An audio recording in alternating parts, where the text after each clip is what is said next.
Chapter 9. The one who makes cloth. Soldiers fear the dark cosmos has gone, and wonders who drove it away, saving everyone. It was of course the golden lion who nearly used all his life in cosmos. Leto screams for someone to help her master, but the only ones to appear are soldiers of the Titan. Leto still not willing to leave her master, but luckily a mysterious person in cloak saved her. The person in cloak finds the behavior of beings who would attack a little girl and a dying saint terrible, and offers them a new opponent. Eagle Toe Flash. The silver eagle strikes. The soldiers were defeated by the beautiful eagle Marin, a silver saint, second in rank to gold. Leto thanks the woman who tells her she doesn't have to. It's her job to protect the sanctuary. Marin carries Leo, saying this was more than just a battle. This was a declaration of war, a war against the gods. Hyperion returns home and greets his king. His heart breaks seeing his master, whose body was destroyed and weapons sealed, and exists only as a soul, all because of Zeus. Hyperion promises to tear the lightning and destroy his paradise and life for the sake of his king. Hyperion gives news of the bad omen. Pontos calls the power to crack the armor of the gods a miracle. The humans had the power to also destroy all of Hyperion's soldiers. They cannot be underestimated. Pontos, seeing into the future, knows Leo will embark to the east for power. In Central Asia, in the land of Jamar, Leo yells at Lethos and tourists to stop shopping and move on. Leto moves on, but Tourist says he wants to find clothes that fit him. Leo questions why he's even coming along. Tourists know he is needed and will explain later.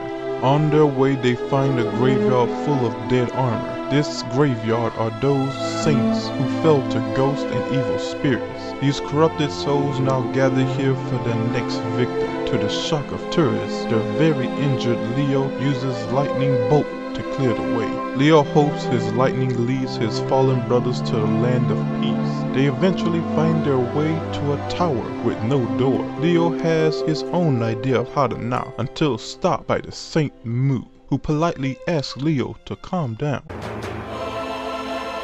Mu knows they have come to repair their armor and uses telekinesis to lift it and release it from the box. Sadly, he does not sense any life coming from it. He cannot repair the armor. You can or you won't, asks Leo. Mu says both. I am not a god.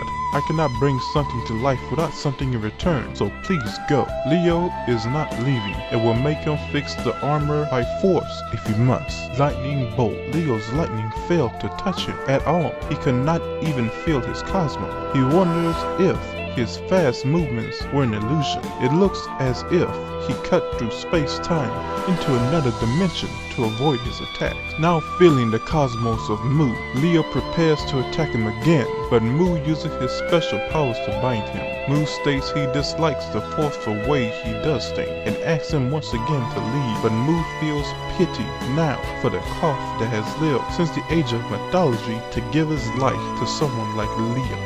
At this time, on top Star Hill, the Pope looks into the stars for guidance. Pontos wonders if the stars will show the truth to a fake Pope like himself. The Pope bows to Pontos, asks if he's here for divine weapon, but no, he seeks to know if the fake Pope can interpret the stars. He sees death, extinction, and the rise of gods. An ideal flow that leads to victory, but Pontos wishes to make it flow a little faster, perhaps using a certain bad omen. Mu still has Leo in binds, telling him escape is impossible for a man without a cloth. Suddenly, Mu feels power coming from the cloth he thought was dead. He raises once more to protect his master. Leo is now free, and with the power of the cloth and his cosmos, he strikes with lightning plasma, killing multiple hidden soldiers. Splendid!